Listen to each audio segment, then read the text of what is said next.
جو امن کے دائی بنے پھرتے ہیں ان کو چاہیے نا کہ سب سے بڑے امن کے دائی محمد صلی اللہ علیہ وسلم تھے، کہ کتنا بڑا طوفان پیدا ہوگا ان کو اندازہ ہی نہیں ہے کہ کتنا بڑا مسلمانوں کا کراؤڈ جو ہے وہ ابھرے گا۔ انڈیا کے اندر جو ہوا وہاں پہ مسلمان جو ہے وہ احتجاج کر رہے ہیں اور ان کو مشکلات کا سامنا ہے۔ دیکھیں یہ مشکلات تو مختلف دوروں میں مشکلات کا سامنا کرنا پڑا نا، اس لیے کہ ہندوؤں کے قانون کے اندر بھی شامل نہیں ہے، ان کے مذہب کے اندر بھی شامل نہیں ہے۔ کسی عظیم ہستی کو، کسی دینی ہستی کو، کسی نبی کے اوپر تنقید کرنا، تنقید کرنا، ان کو برا بھلا کہنا ان کے مذہب میں بھی یہ جائز نہیں ہے۔ چہ جائے کہ کوئی اٹھ کے کہے ان کے اپنے مذہب میں جائز نہیں ہے۔ السلام علیکم ناظرین، میں شیر علی آپ کی خدمت میں حاضر ہوں۔ اس وقت میں موجود ہوں مولانا فریاد علی نعیمی صاحب کے پاس، اور جیسا کہ آپ جانتے ہیں کہ گزشتہ ہفتے انڈیا کے اندر، ہندوستان کے اندر نپر شرما نامی ایک عورت نے ہمارے نبی صلی اللہ علیہ وآلہ وسلم کی شان میں جو ہے گستاخی کی، اور اس گستاخی کی وجہ سے پوری امت مسلمہ میں جو غم و غصہ ہے وہ بہت زیادہ عروج پر ہے، اور صرف ایک ہی مانگ کی جا رہی ہے کہ نپر شرما کو جو ہے فوری طور پہ پھانسی دی جائے۔ تو ہمارے ساتھ موجود ہیں مولانا فریاد علی نعیمی صاحب، یہ اپنا موقف بھی آپ کے سامنے رکھیں گے اور بتائیں گے کہ اس وقت جو پاکستانی حکومت ہے انہیں کیا کرنا چاہیے۔ صلی اللہ علیہ وآلہ وسلم کی سیرت مصطفیٰ کے متعلق بھی جو کچھ باتیں ہیں، یہ ہمارے جو دین ہے، ہمارا اسلامی مذہب ہے، اس حوالے سے یہ ہماری رہنمائی فرمائیں گے۔ السلام علیکم۔ وعلیکم السلام ورحمۃ اللہ وبرکاتہ۔ کیا حال چال ہے مولانا صاحب؟ اللہ کا شکر، آپ سنیں ٹھیک ہیں جی؟ مولانا صاحب، آپ نے جو ہماری گفتگو ہے اور سوالات جو ہیں وہ تو آپ نے ملاحظہ فرما ہی لی ہیں، تو اب ہمیں ہماری تھوڑی رہنمائی فرما دیں۔ بسم اللہ الرحمن الرحیم۔ الحمدللہ، اللہ تعالیٰ کا کروڑ شکر ہے کہ سب سے پہلے کہ ہم مسلمان ہیں، اور خاتم النبیین نبی مکرم شفیع معظم صلی اللہ علیہ وسلم جو کہ اللہ تعالیٰ کے آخری نبی ہیں، ہم آپ صلی اللہ علیہ وسلم کا کلمہ پڑھتے ہیں اور آپ کو خاتم النبیین مانتے ہیں، اور آپ کو اپنی جانوں سے، عزتوں سے، عظمتوں سے، اپنے والدین سے، بیوی بچوں سے، اور اپنے آنگا گلولو خون کے قطرے سے زیادہ نبی پسند کی عزت عظمت کو اپنے اوپر ترجیح دیتے ہیں، اور آپ صلی اللہ علیہ وسلم کی عزت کو اپنے ایمان کا حصہ سمجھتے ہیں۔ دیکھیں، ہمیں یہ بات ہمیشہ ہر حال میں ذہن میں رکھنی چاہیے کہ نبی اکرم صلی اللہ تعالی وسلم کی شان کے حوالے سے کسی کے دل و دماغ کے اندر کوئی شک و شبہ بھی ہے تو یہ اس بات ذہن میں رہنی چاہیے کہ اس کے ایمان کے نقص کا ایک ثبوت ہے۔ ہر مومن کو، ہر انسان کو جو کہ مسلمان کہلاتا ہے، اس کو یہ خیال رکھنا چاہیے کہ جب تک وہ اس کے نزدیک نبی پاک صلی اللہ علیہ وسلم، اس کے والدین، بیوی بچوں، اس کی اولاد، اس کی اپنی ذات سے بڑھ کر زیادہ عزیز نہ ہو جائیں، اس انسان کا ایمان ہی کامل نہیں ہوتا۔ تو جب یہ چیز ہے، حضرت عمر فاروق رضی اللہ تعالیٰ عنہ کا واقعہ تو ماشاءاللہ بہت ساری دنیا جانتی ہے کہ نبی پاک صلی اللہ علیہ وآلہ وسلم نے ان کو فرمایا کہ عمر، تم مجھ سے کتنا پیار کرتے ہو؟ تو عرض کہ یا رسول اللہ صلی اللہ علیہ وسلم، میں اپنی جان سے کے بعد، اپنے ماں باپ کے بعد آپ سے زیادہ پیار کرتا ہوں۔ نبی اکرم صلی اللہ علیہ وسلم ارشاد فرمایا کہ ہمارا ایمان مکمل نہیں ہوا۔ تو پھر عرض کہ یا رسول اللہ صلی اللہ علیہ وسلم، اپنے والدین کو نکال کے اپنے بعد آپ سے پیار کرتا ہوں، فرمایا ابھی بھی ایمان مکمل نہیں ہوا۔ پھر انہوں نے کہا کہ یا رسول اللہ صلی اللہ علیہ وسلم، اپنے بیوی بچوں سے زیادہ،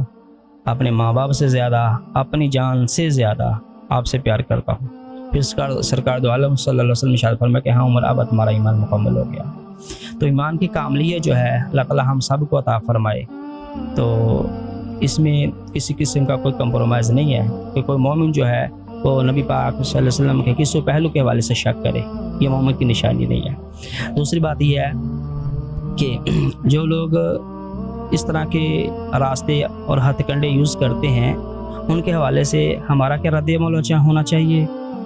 تو دیکھیں کہ نبی اکرم صلی اللہ علیہ وسلم کے زمانے میں دیکھیں، صحابہ کرام کے زمانے میں دیکھیں، ہر دور کے اندر روایت موجود ہیں، ان کی اسناد موجود ہیں، ان کے حوالہ جات موجود ہیں، تاریخ کے اندر یہ چیزیں رقم ہیں الحمدللہ،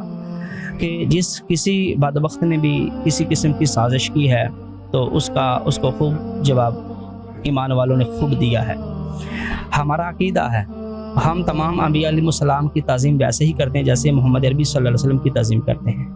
اور ہم یہ نظریہ رکھتے ہیں کہ جس طرح نبی محمد صلی اللہ علیہ وسلم کی تعظیم لازم ہے، اس طرح تمام انبیاء علیہ السلام کی تعظیم بھی لازم ہے۔ ہم مسلمان تو کسی غیر مسلم جو کہ جیسے یہودی ہیں وہ موسیٰ علیہ السلام کو مانتے ہیں، نصرانی عیسائی ہیں وہ عیسیٰ علیہ السلام کو مانتے ہیں، تو کبھی کسی مسلمان نے کسی نبی کے بارے میں بات کی کرتا بھی نہیں ہے۔ ہم جن نبیوں کو وہ مانتے ہیں ان کی بھی تعظیم کرتے ہیں۔ 6 جگہ کو اٹھ کر ان میں سے ہمارے نبی صلی اللہ علیہ وسلم کے بارگاہ میں کوئی حرز سرائی کرے تو یہ نازیبہ حرکت ہے، اور ایسا شخص بدبخت ہے، لعین ہے، اور ایسے شخص کی سرکوبی ہونی چاہیے۔ اگر دیکھیں آج آواز نہیں اٹھائی جاتی، آج نہیں کہا جاتا، یا یہ میں کہوں کہ اگر کسی کی ماں کو، کسی کے باپ کو، کسی کی بہن کو کوئی برا کہتا ہے، یا کسی کے استاذ کو، ٹیچر کو کوئی برا کہتا ہے، تو اس کے اوپر کیا اثر جاتا ہے؟ واپس سے باہر ہوتا ہے۔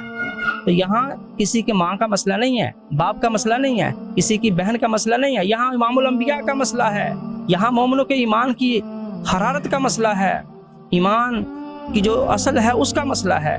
اس لیے ہمیں یہاں پہ ہر مومن کو اپنا کردار ادا کرنا چاہیے، جس سے بھی اس کے پاس طاقت ہے اس کو کردار ادا کرنا چاہیے۔ اور ہم کسی حال میں بھی علماء اور عوام الناس اور ہماری افواج پاکستان اور ہمارے جتنے بھی ادارے ہیں، کسی کو بھی اس چیز کی اجازت کبھی نہیں دیتے، نہ دیں گے کہ وہ اس طرح کی زبان درازی کریں۔ ہاں اگر کوئی ایسا کرتا ہے تو دیکھیں پھر ملک کیا ہوگا، ان کا اپنا بھی امن خراب ہوگا، ہمارا تو ہوگا کچھ جو رد عمل آئے گا سو آئے گا، ان کا بھی امن خراب ہوگا۔ تو امن خراب جو امن کے دائی بنے پھرتے ہیں ان کو چاہیے نا کہ سب سے بڑے امن کے دائی محمد صلی اللہ علیہ وسلم تھے، ہمارے پیارے نبی صلی اللہ علیہ وسلم تھے۔ تو ہمارے پیارے نبی صلی اللہ علیہ وسلم جو دنیا کے سب سے بڑے امن کے دائی تھے، آپ ان کے اوپر انگلی اٹھائیں گے تو سمجھ لو کہ جتنے بڑے امن کے وہ دائی ہیں، کتنا بڑا طوفان ابڑے گا، کس چیز کا؟ بد امنی کا۔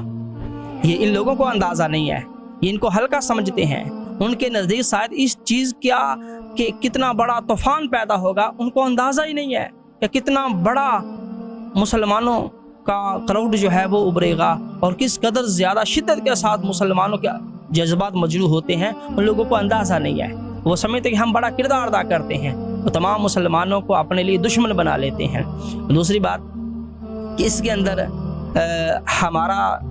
ہم علماء تو ایسا قدم نہیں اٹھا سکتے کہ جس کی وجہ سے ہمارے فوج پاکستان کو مشکلوں کا سامنا کرنا پڑے یا ہمارے اداروں کو پریشانی کا سامنا کرنا پڑے۔ ہم اپنی ریاست کے تقاضوں کے مطابق ہی قدم اٹھاتے ہیں اور پرامن احتجاج کر کے اپنے افواج پاکستان کو، اپنے اداروں کو یہ میسج دیتے ہیں کہ خدا را آپ اس پہ نوٹس لیں، ہم آپ کے ساتھ پیچھے کھڑے ہیں، آپ کے شانہ بشانہ کھڑے ہیں، آپ ہمارے ملک کی سیفٹی ہیں، آپ ہمارے ملک کا دفاع ہیں، ہم آپ کے ساتھ شانہ بشانہ کھڑے ہیں، آپ قدم اٹھائیں ہم آپ کے پیچھے کھڑے ہیں، ساتھ چلیں گے، ان لوگوں کا منہ بند کیجیے۔ دوسری بات یہ ہے کہ ہمارے اداروں کو چاہیے، ہمارے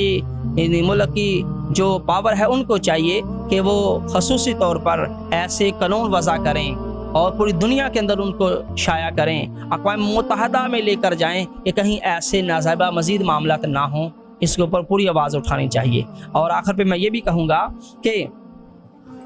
انڈیا کے اندر جو ہوا وہاں پہ مسلمان جو ہیں وہ احتجاج کر رہے ہیں اور ان کو مشکلات کا سامنا ہے۔ دیکھیں یہ مشکلات تو مختلف دوروں میں مشکلات کا سامنا کرنا پڑا نا،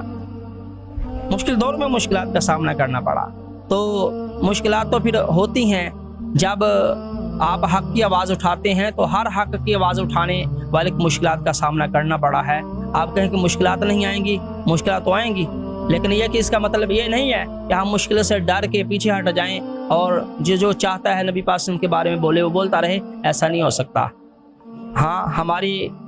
قوم کو، ہمارے لیڈرز کو، ہماری افواج پاکستان کو اور ہمارے وطن عزیز پاکستان کی جو حکومت ہے، ریاست ہے، ان کو والہانہ کردار ادا کرنا چاہیے کہ وہ اقوام متحدہ میں ریٹ قائم کریں اور وہاں پر وہ مقدمہ دائر کریں، وہاں پر اپنے اس مقدمے کو لے کر جائیں، اور وہاں پر جیسے کہ عمران خان صاحب نے بڑا خوبصورت انداز سے کام کیا تھا، اسی کے پیش نظر یہ معاملات کو اٹھائیں اور کہیں کہ فی الفور ان کو رہا کیا جائے اور اس خاتون کو انہی کے تھرو سزا دلوائی جائے۔ کیوں؟ اس لیے کہ ہندوؤں کے قانون کے اندر بھی شامل نہیں ہے، ان کے مذہب کے اندر بھی شامل نہیں ہے۔ کسی عظیم ہستی کو، کسی دینی